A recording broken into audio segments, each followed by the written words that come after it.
കറുപ്പ് ഇരുണ്ട ചാരനിറം. നിംബസ് മേഘങ്ങളുടെ നിറം എങ്ങനെ നേട്ട് കഴിഞ്ഞാൽ കറുപ്പ് അല്ലെങ്കിൽ ഇരുണ്ട ചാരനിറമാണ്. ആ കോഡ് ഇങ്ങനെയാണ്: നിംബോസ്ട്രാറ്റസ് മഴമേഘം. Hello, welcome to smart PSC.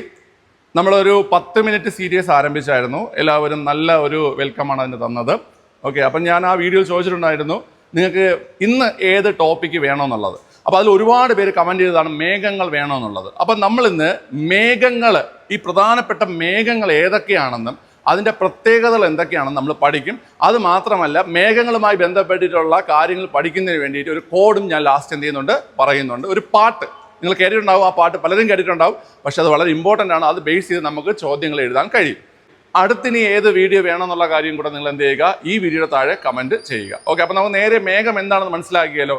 ഇത് പ്രസന്റ് ജോഗ്രഫി എന്നുള്ളൊരു പോർഷനാണ് ഞാൻ എടുത്തിരിക്കുന്നത്. ഇത് വളരെ ഇമ്പോർട്ടൻ്റ് ആണ്. ഇത് വളരെ ഇമ്പോർട്ടൻ്റ് എന്ന് വെച്ച് കഴിഞ്ഞാൽ നമുക്ക് ഒരു നിലവാരമുള്ള പരീക്ഷയാണെങ്കിൽ അല്ലെങ്കിൽ നിലവാരമുള്ള ചോദ്യങ്ങളാണെങ്കിൽ ഇതിൽ നിന്ന് സ്റ്റേറ്റ്മെന്റ് രൂപത്തിൽ പല ചോദ്യങ്ങളും PSC എന്ത് ചെയ്യാറുണ്ട്, ചോദിക്കാറുണ്ട്. ഓക്കെ, അപ്പം നമുക്ക് എന്താണ് പഠിക്കലെന്ന് നോക്കിയാലോ. ആദ്യം തന്നെ ഇവിടെ മേഘങ്ങൾ എന്താണെന്ന് പറയുന്നുണ്ട്. അന്തരീക്ഷത്തിൽ ഉയർന്ന തലങ്ങളിൽ ജലബാഷ്പം ഘനീഭവിച്ച് രൂപം കൊള്ളുന്ന നേർത്ത ജലകണികകളുടെയോ ഹിമകണികകളുടെയോ സഞ്ചയമാണ് മേഘങ്ങൾ. അപ്പൊ എന്താണ് മേഘങ്ങൾ എന്ന് കേട്ട് കഴിഞ്ഞാൽ അന്തരീക്ഷത്തിലെ ഉയർന്ന തലങ്ങളിൽ ജലബാഷ്പം ഘനീഭവിക്കുകയും ആ ഘനീഭവിച്ച് രൂപം കൊള്ളുന്ന നേർത്ത ജലകണികകളുടെയോ ഹിമകണികളുടെയോ സഞ്ചയമാണ് എന്തെന്ന് പറയുന്നത്, മേഘങ്ങൾ എന്ന് പറയുന്നത്. ഓക്കെ, ഇനി പറയുന്ന പോയിന്റ് ശ്രദ്ധിക്കുക. ഉയരം, വിസ്തൃതി, സാന്ദ്രത, സുതാര്യത. എന്തൊക്കെയാ? ഉയരം, വിസ്തൃതി, സാന്ദ്രത, സുതാര്യത എന്നിവയുടെ അടിസ്ഥാനത്തിൽ മേഘങ്ങളെ 4 ആയി തരംതിരിക്കുന്നുണ്ട് കേട്ടോ. ഏതൊക്കെയെന്ന് കേട്ട് കഴിഞ്ഞാൽ സിറസ്, ക്യുമുലസ്, സ്ട്രാറ്റസ്, നിംബസ്. ഏതൊക്കെയാണ്? Cirrus, cumulus, Stratus, nimbus. ഇത്രയും കാര്യങ്ങൾ വളരെ ഇമ്പോർട്ടൻ്റ് ആണ്. ഒന്നുകൂടെ പറഞ്ഞുതരാം. എന്താണ് മേഘങ്ങൾ എന്ന് കേട്ട് കഴിഞ്ഞാൽ അന്തരീക്ഷത്തിലെ ഉയർന്ന തലങ്ങളിൽ ജലബാഷ്പം ഘനീഭവിച്ച് രൂപം കൊള്ളുന്ന നേർത്ത ജലകണികകളുടെയോ ഹിമകണികളുടെയോ സഞ്ചയമാണ് അല്ലെങ്കിൽ കൂട്ടമാണ് എന്തെന്ന് പറയുന്നത്, മേഘം എന്ന് പറയുന്നത്. മേഘങ്ങളെക്കുറിച്ചുള്ള പഠനം എന്താണെന്ന് അറിയാവോ? മേഘങ്ങളെക്കുറിച്ചുള്ള പഠനമാണ് നെഫോളജി. അതും ചോദിക്കുന്നതാണ്, പഠിച്ചിരിക്കുക. മേഘങ്ങളെക്കുറിച്ചുള്ള പഠനമാണ് ഏത്? നെഫോളജി. മേഘങ്ങളെക്കുറിച്ചുള്ള പഠനമാണ് നെഫോളജി. ഇനി എന്തിൻ്റെയൊക്കെ അടിസ്ഥാനത്തിലാണ് മേഘങ്ങളെ തരംതിരിക്കുന്നത് കേട്ട് കഴിഞ്ഞാൽ ഉയരം, വിസ്തൃതി, സാന്ദ്രത, സുതാര്യത. എന്തിൻ്റെയൊക്കെ അടിസ്ഥാനത്തിലാണ്? ഉയരം, വിസ്തൃതി, സാന്ദ്രത, സുതാര്യത. ഓക്കെ, ഇനി ഏതൊക്കെയാണ് പ്രാഥമിക മേഘങ്ങൾ അല്ലെങ്കിൽ ഈ പറഞ്ഞ 4 രീതിയിൽ തരംതിരിച്ചിരിക്കുന്ന മേഘങ്ങൾ ഏതൊക്കെയെന്ന് കേട്ട് കഴിഞ്ഞാൽ സിറസ്, ക്യുമുലസ്, സ്ട്രാറ്റസ്, നിംബസ്. ഇനി നമുക്കിത് ഓരോന്നിൻ്റെയും പ്രത്യേകതകളാണ് എന്ത് ചെയ്യേണ്ടത്, പഠിക്കേണ്ടത്. ഓക്കെ അല്ലേ? നമുക്ക് ആദ്യം സിറസ് മേഘങ്ങളുടെ പ്രത്യേകത പഠിക്കാം. ഞാൻ ഈ കൊടുത്തിരിക്കുന്നത് കണ്ടോ നിങ്ങൾ? ഇങ്ങനെ ഒരു പോയിന്റ് ആയിട്ടാണ് ഈ സാധനം കൊടുത്തിരിക്കുന്നത്. അത് നിങ്ങൾക്ക് സ്റ്റേറ്റ്മെന്റ് ആയിട്ട് ഇടും. മനസ്സിലായില്ലേ? അതായത് സിറസ് മേഘങ്ങളെ കുറിച്ചുള്ള പ്രസ്താവനകൾ ശരിയേത്, തെറ്റേത്, അല്ലെങ്കിൽ ഏതൊക്കെയാണ് ബന്ധമുള്ളത്, ബന്ധമില്ലാത്തത്. അപ്പം ഈ പറയുന്ന പോയിന്റിൽ കണക്ട് ചെയ്ത് വെച്ചോണം കേട്ടോ. ഓക്കെ, അപ്പൊ സിറസ് മേഘങ്ങൾ 8000 മുതൽ 12000 മീറ്റർ വരെ ഉയരത്തിൽ രൂപപ്പെടുന്നു. അപ്പൊ സിറസ് മേഘങ്ങൾ എവിടെയാണ് രൂപപ്പെടുന്നത് കേട്ട് കഴിഞ്ഞാൽ 8000 മുതൽ 12000 മീറ്റർ വരെ ഉയരത്തിലാണ് സിറസ് മേഘങ്ങൾ രൂപം കൊള്ളുന്നത്. ഇനി എങ്ങനെ കാണപ്പെടുന്നു? നേർത്ത തൂവലുകൾക്ക് സമാനമായി കാണപ്പെടുന്നു. നേർത്ത തൂവലുകൾക്ക് സമാനമായിട്ട് കാണപ്പെടുന്നു. എപ്പോഴും വെളുപ്പ് നിറമായിരിക്കും ഉള്ളത്. അപ്പൊ 3 പ്രധാനപ്പെട്ട പോയിന്റ്സ് ആണ് സിറസ് മേഘങ്ങളെ കുറിച്ച് പഠിക്കാനുള്ളത്. 8000 മുതൽ 12000 മീറ്റർ വരെ ഉയരത്തിൽ രൂപപ്പെടുന്നു. നേർത്ത തൂവലുകൾക്ക് സമാനമായി കാണുന്നു. എപ്പോഴും വെളുപ്പ് നിറമായിരിക്കും. അപ്പൊ നിങ്ങൾ ഇങ്ങനെ ഓർത്ത് വെച്ചിരുന്നാൽ മതി. അപ്പൊ ഇതെങ്ങനെ ഓർക്കാന്ന് വെച്ച് കഴിഞ്ഞാൽ ഈ സിറസിന് പകരം നമ്മൾ ചിറകെന്ന് ഓർത്താൽ മതി. ആ ചിറകില് വെളുത്ത തൂവലുകൾ ഉണ്ടല്ലേ, ചിറകില് വെളുത്ത തൂവലുകൾ. അപ്പം തൂവലുകൾക്ക് സമാനമായ മേഘമാണ്, വെളുപ്പ് നിറമാണ് ഏതെന്ന് നമുക്ക് ഓർക്കാൻ പറ്റും, സിറസ് എന്ന് ഓർക്കാൻ പറ്റും. 8000 മുതൽ 12000 മീറ്റർ വരെ ഉയരത്തിലാണ് എന്ത് ചെയ്യുന്നത്, ഇത് രൂപപ്പെടുന്നത്. ഓക്കെ അല്ലേ? അടുത്തതായിട്ട് ക്യുമുലസ് മേഘങ്ങൾ. ക്യുമുലസ് മേഘങ്ങൾ എങ്ങനെ നേട്ട് കഴിഞ്ഞാൽ മേഘങ്ങൾ പഞ്ഞിക്കെട്ട് പോലെ, അതായത് ക്യുമുലസ് മേഘങ്ങൾ കാഴ്ചയിൽ എങ്ങനെ കാണപ്പെടും പിള്ളേരെ?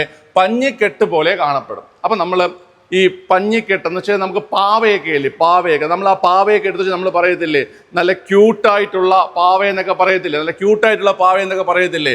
അപ്പം പഞ്ഞിക്കെട്ടുള്ള പാവ ക്യൂട്ടാണെന്ന് ഓർത്ത് വെച്ചിരുന്നാൽ മതി കേട്ടോ. പഞ്ഞിക്കെട്ടുള്ള പാവ ക്യൂട്ടാണെന്ന് ഓർത്ത് വെച്ചിരുന്നാൽ മതി.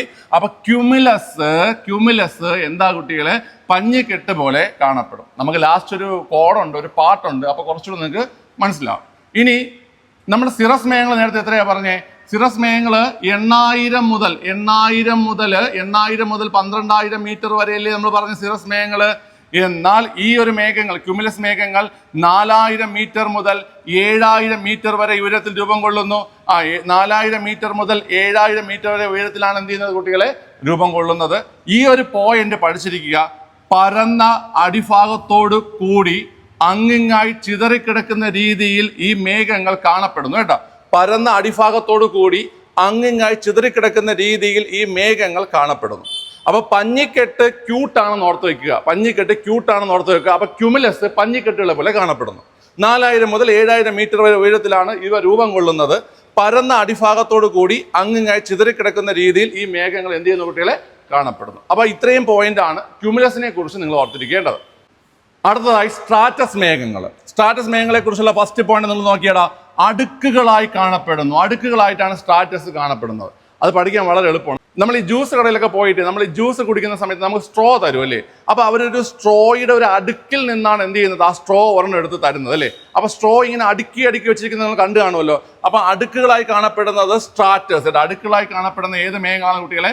സ്ട്രാറ്റസ് മേഘങ്ങളാണ് അടുക്കുകളായിട്ട് എന്ത് ചെയ്യുന്നത്, കാണപ്പെടുന്നത്. ഇത് എങ്ങനെ രൂപം കൊള്ളുന്നു എന്ന് കേട്ട് കഴിഞ്ഞാല് താപനഷ്ടം മൂലമോ വ്യത്യസ്ത ഊഷ്മാവിലുള്ള വായു സഞ്ചയങ്ങളുടെ സങ്കലനം മൂലമോ ആണ് ഇവ രൂപം കൊള്ളുന്നത്. എങ്ങനെയാ കുട്ടികൾ രൂപം കൊള്ളുന്നത്? താപനഷ്ടം, അതായത് നമ്മൾ പറഞ്ഞില്ലേ ജലബാഷ്പം കനീഭവിച്ചിട്ടാണ് ഈ മേഘങ്ങൾ ഉണ്ടാവുന്നതെന്ന് പറയുന്നത്. ഈ കനീഭവിക്കുക എന്ന് പറഞ്ഞാൽ താപനഷ്ടം സംഭവിക്കുന്നതാണ് അല്ലേ. അപ്പം ആ ഒരു താപനഷ്ടം മൂലമോ വ്യത്യസ്ത ഊഷ്മാവിലുള്ള വായു സഞ്ചയങ്ങളുടെ സങ്കലനം മൂലമോ ആണ് ഇവ രൂപം കൊള്ളുന്നത്. ഈ പോയിന്റ് ഒക്കെ ഒന്ന് എന്ത് ചെയ്യണം, എഴുതി പഠിച്ചു വെച്ചോണം കേട്ടോ. ക്ലിയർ ആണല്ലോ. അല്ലെങ്കിൽ വേറൊരു പോയിന്റ് ഞാൻ പറഞ്ഞുതരാവേ. ഇപ്പൊ നമുക്ക് ഈ സ്ട്രോയിലൂടെ നിങ്ങൾ സ്ട്രോയിലൂടെ ചായ കുടിച്ചിട്ടുണ്ടോ? ഞാൻ പണ്ട് കൊച്ചിലെ സ്ട്രോയിലൂടെ ചായ കുടിച്ചിട്ടുണ്ട് കേട്ടോ. അതൊരു രസത്തിന് വേണ്ടി കുടിച്ചതാണ്. അപ്പൊ ആ സ്ട്രോയിലൂടെ ചായ കുടിക്കുമ്പോഴും നമുക്ക് ആ ചായയുടെ ചൂട് ഫീൽ ചെയ്യത്തില്ല. കാരണം താപം എന്ത് ചെയ്യും, അവിടെ നഷ്ടപ്പെടുന്നുണ്ട്, അവിടെ താപം നഷ്ടപ്പെടുന്നു. അപ്പൊ സ്ട്രോയിൽ താപനഷ്ടം സംഭവിക്കുന്നുണ്ട്. അപ്പം സ്ട്രാറ്റസ് മേഘങ്ങൾ താപനഷ്ടം മൂലമോ വ്യത്യസ്ത ഊഷ്മാവിലുള്ള വായു സഞ്ചയങ്ങളുടെ സങ്കലനം മൂലമോ ആണ് രൂപം കൊള്ളുന്നത്. അപ്പൊ അടുക്കളായി കാണപ്പെടുന്നു. പിന്നെ ഈ ഒരു പോയിന്റും ഓർത്തിരിക്കുക, ഇമ്പോർട്ടന്റ് ആണ്. അടുത്ത മൂന്നാമതായിട്ട് നിംബസ് മേഘങ്ങളാണ്. കറുപ്പ് ഇരുണ്ട ചാരനിറം. നിംബസ് മേഘങ്ങളുടെ നിറം എങ്ങനെ നേട്ട് കഴിഞ്ഞാൽ കറുപ്പ് അല്ലെങ്കിൽ ഇരുണ്ട ചാരനിറമാണ് ഏതിന് വരുന്നത്, നിംബസ് മേഘങ്ങൾക്ക് വരുന്നത്. സാന്ദ്രത കൂടിയ മേഘങ്ങളാണ് സൂര്യപ്രകാശം കടത്തി വിടുന്നില്ല. അപ്പൊ നമുക്ക് ഇത് കാണുമ്പോൾ തന്നെ അറിയാം, കറുപ്പ് ഇരുണ്ട നിറമൊക്കെ എന്ന് പറയുമ്പോൾ സൂര്യപ്രകാശം കടത്തി വിടത്തില്ല അല്ലേ. സൂര്യപ്രകാശത്തെ കടത്തിവിടാത്ത നിറങ്ങളാണല്ലേ ഈ പറയുന്ന കറുപ്പ് നിറവും ഇരുണ്ട നിറമൊക്കെ എന്ന് പറയുന്നത്. അപ്പൊ സാന്ദ്രത കൂടിയ മേഘങ്ങളാണ് സൂര്യപ്രകാശം കടത്തി വിടുന്നില്ല. ഇനി അടുത്ത് ചിലപ്പോൾ ഭൗമോപരിതലം സ്പർശിക്കുന്ന വിധം വളരെ താഴെയായി കാണപ്പെടുന്നു കേട്ടോ. ചിലപ്പോൾ ഭൗമോപരിതലം സ്പർശിക്കുന്ന വിധം വളരെ താഴെയായി കാണപ്പെടുന്നു. പ്രത്യേക ആകൃതിയൊന്നുമില്ലാത്ത കണികകളുടെ കൂമ്പാരമാണ് ഈ മേഘങ്ങൾ കേട്ടോ. പ്രത്യേക ആകൃതിയൊന്നുമില്ലാത്ത കണികകളുടെ കൂമ്പാരമാണ് ഈ മേഘങ്ങൾ എന്ന് ഓർത്തിരിക്കുക. അപ്പൊ ഇത് ഓർക്കാൻ വേറൊരു എളുപ്പ വഴിയുണ്ട്. നമ്മുടെ ഒരു ശരീരത്തിലെ ഒരു അവയവം നിങ്ങൾ ആലോചിച്ച് വെച്ചിരുന്നാൽ മതി. ഏകദേശം ഇതേപോലത്തെ പേര് വരുന്ന, ഞാൻ കൂടുതൽ എന്താണെന്ന് പറയാനില്ല, നിങ്ങൾക്ക് എല്ലാവർക്കും മനസ്സിലായി കാണും. ഏകദേശം ഇതുപോലത്തെ ഒരു പേര് വരുന്ന ഒരു അവയവം നമുക്കുണ്ട്, നമ്മൾ ഇരിക്കാനൊക്കെ ഉപയോഗിക്കുന്ന അവയവം. അപ്പം നമ്മുടെ ഭൂമിയിൽ സ്പർശിക്കുന്ന ആ ഒരു അവയവത്തിന്റെ നിറം കറുപ്പ് നിറമാണ്, ഇരുണ്ട നിറമാണ്. നിങ്ങൾ ആലോചിച്ച് വെച്ചിരുന്നാൽ മതി. മനസ്സിലായില്ലേ? ഭൂമിയിൽ നമ്മൾ സ്പർശിക്കാൻ വേണ്ടി ഇരിക്കാൻ ഉപയോഗിക്കുന്ന ആ ഒരു അവയവം നിങ്ങൾ ഓർത്ത് വെച്ചിരുന്നാൽ മതി. അപ്പൊ കറുപ്പ് നിറം, ഇരുണ്ട നിറം അവിടെ കിട്ടും. ഭൗമോപരിതലം സ്പർശിക്കുന്ന പോയിന്റ് അവിടെ കിട്ടും. എല്ലാ പോയിന്റും അവിടെ കിട്ടും. പിന്നെ ഓർത്ത് വെച്ചോണം, പ്രത്യേക ആകൃതികളൊന്നും ഇല്ലാത്ത കണികളുടെ കൂമ്പാരമാണ് ഈ മേഘങ്ങൾ എന്ന് പറഞ്ഞു. സാന്ദ്രത കൂടിയ മേഘങ്ങളാണ്, സൂര്യപ്രകാശത്തെ എന്ത് ചെയ്യുന്നില്ല, കടത്തി വിടുന്നില്ല. ഓക്കെ, ഇനി മേഘങ്ങൾ പഠിക്കാനായിട്ട് ഒരു കോഡുണ്ട്, ഒരു പാട്ടാണ്, ഒരു പാട്ട്. ഈ പാട്ടൊന്ന് പാടി പഠിച്ചു കഴിഞ്ഞാൽ നിങ്ങൾക്ക് ആ മേഘങ്ങളുമായി ബന്ധപ്പെട്ടിട്ട് വരുന്ന ചെറിയ ചെറിയ ചോദ്യങ്ങൾ ആകൃതിയൊക്കെ വെച്ച് ചോദിക്കുകയാണെങ്കിൽ, അല്ലെങ്കിൽ മഴമേഘം ഏതാണ്, ഇടിമേഘം ഏതാണെന്നൊക്കെ ചോദിക്കുകയാണെങ്കിൽ നിങ്ങൾക്ക് അവിടെ എന്ത് ചെയ്യാൻ പറ്റും, എഴുതാൻ പറ്റും. ഓക്കെ, ആ കോഡ് ഇങ്ങനെയാണ്: നിംബോസ്ട്രാറ്റസ് മഴമേഘം, ക്യുമുലോ നിംബസ് ഇടിമേഘം, ഫോഗുണ്ടാക്കും സ്ട്രാറ്റസെ, പഞ്ഞിക്കെട്ട് ക്യുമുലസെ, ചെമ്മരിയാടെ ക്യുമുലസെ തൂവൽ ചൂലെ സിറസെ. ഇതാണ് കോഡ് കേട്ടോ. Nimbostratus മഴമേഘം, cumulo nimbus ഇടിമേഘം. ഫോഗ് ഉണ്ടാക്കും സ്ട്രാറ്റസെ, പഞ്ഞിക്കെട്ടെ ക്യുമുലസെ, ചെമ്മരിയാടെ ക്യുമുലസെ തൂവൽ ചൂലെ സിറസെ. ഈ പാട്ടങ്ങ് പാടി പഠിക്കുക കേട്ടോ. അതായത് മഴമേഘം ഏതാണെന്ന് കേട്ട് കഴിഞ്ഞാൽ നിംബോസ്ട്രാറ്റസ് ആണ് മഴമേഘം. അടുത്ത് ഇടിമേഘം ഏതെന്ന് കേട്ട് കഴിഞ്ഞാൽ ക്യുമുലോ നിംബസ് ആണ് ഇടിമേഘം. ഫോഗ് ഉണ്ടാക്കുന്നത് ആരെന്ന് കേട്ട് കഴിഞ്ഞാൽ അത് സ്ട്രാറ്റസ് ആണ്. അതാണ് ഫോഗ് ഉണ്ടാക്കും സ്ട്രാറ്റസെ. ഇനി അടുത്ത് പഞ്ഞിക്കെട്ട് പോലെ ഇരിക്കുന്നതും ചെമ്മരിയാടിനെ പോലെ ഇരിക്കുന്നതും ഏതാണ്? ക്യുമുലസ് ആണ്. പഞ്ഞിക്കെട്ട് പോലെ ഇരിക്കുന്നതും ചെമ്മരിയാടിനെ പോലെ ഇരിക്കുന്നതും തൂവല് പോലെയും ചൂല് പോലെയും കാണപ്പെടുന്നത് ഏതാ കുട്ടികളെ? സിറസ് ആണ്. അപ്പൊ അതാണ് ആ പാട്ട്. Nimbostratus മഴമേഘം, cumulo nimbus ഇടിമേഘം. ഫോഗ് ഉണ്ടാക്കും സ്ട്രാറ്റസെ, പഞ്ഞിക്കെട്ടെ ക്യുമുലസെ, ചെമ്മരിയാടെ ക്യുമുലസെ തൂവൽ ചൂലെ സിറസെ. ഓക്കെ, അപ്പൊ ഇത്ര നിങ്ങൾക്ക് മനസ്സിലായല്ലോ. ഇനി ഇതിൽ തന്നെ ഈ ഉന്നതതല മേഘങ്ങള്, മധ്യതല മേഘങ്ങള്, അങ്ങനെ ഒരു പോർഷൻ വരുന്നുണ്ട്. അത് ഞാൻ വേറൊരു വീഡിയോ ആയിട്ട് ചെയ്തുതരാം. ഓക്കെ, അപ്പൊ ഇത്രയും കാര്യങ്ങൾ നിങ്ങൾക്ക് മനസ്സിലായല്ലോ. ഇനി അടുത്ത് ഏത് വേണം എന്നുള്ള കാര്യം മസ്റ്റ് ആയിട്ട് എന്ത് ചെയ്യുക, കമന്റ് ചെയ്യുക. നമുക്ക് അടുത്തൊരു വീഡിയോ കാണാം. ബൈ.